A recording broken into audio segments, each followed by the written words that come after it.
All right, so in this one, I just wanted to do a quick, small introduction to Substance Designer and how we can use it in conjunction with ZBrush. So for my couple examples with the fish, I used a tiling scale alpha, and I actually created that here in Substance Designer.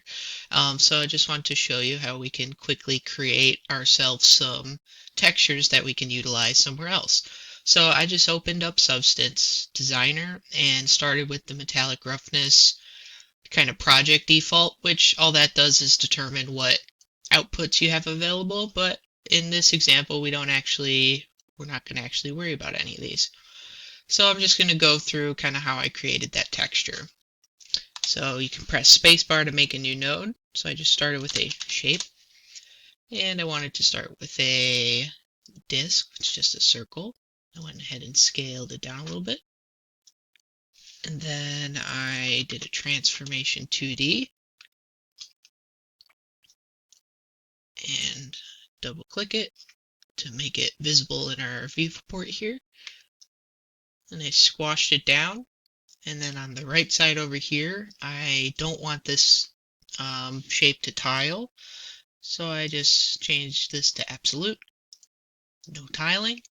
The general workflow is you're often creating a shape and then repeating the shape somehow. So in our case, I'm going to start by creating a um, kind of a single scale shape. So now I want to give it a gradient. I want to give this like a gradient from left to right. So I'm going to make a gradient, I can actually start from the shape node, make a gradation,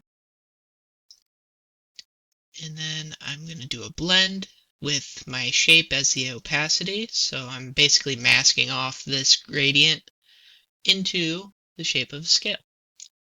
So the next step will be to tile it. So if I go to my tile sampler, and then I can reconnect this to the pattern input up here.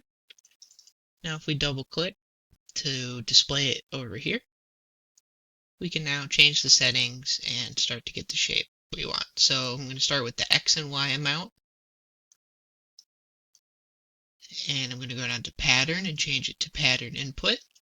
So now it's using our scale. And we're going to go down to size. We're just going to scale them up.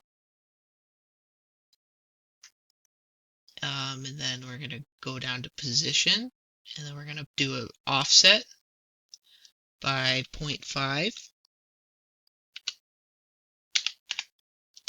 So it's offsetting by half, and then we're going to change it to a horizontal, or a vertical offset. So now we have our little shapes offset by half. And that's pretty much it. If this will do the job, we can, if we want to view what it might look like how it might affect, we can plug it into the height, and then we can change the scene to a high-res plane. Then if we just go to our material settings, we can scroll down to the height settings, or find them. Yep, height scale, up the tessellation.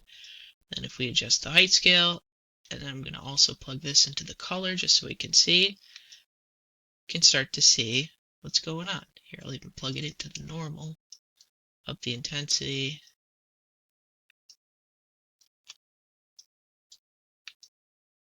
This kind of shows what it might look like inside of ZBrush. So this could be enough. You kind of decide what you want, but if I wanted to make a quick revision to it, I'm going to kind of I want to blur the edges so it's not so sharp. So after the blend node, I can add a blur,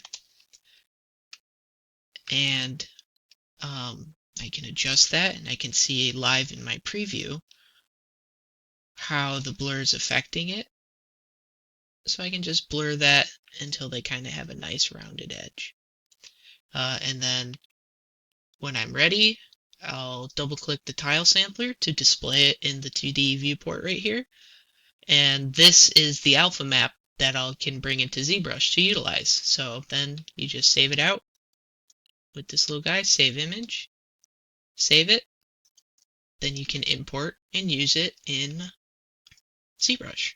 So that's is obviously only the tip of the iceberg for Substance Designer, but it shows you how, if you need a certain alpha for something, if you want to make a quick texture, you can come into uh, Designer and really make something useful really quick.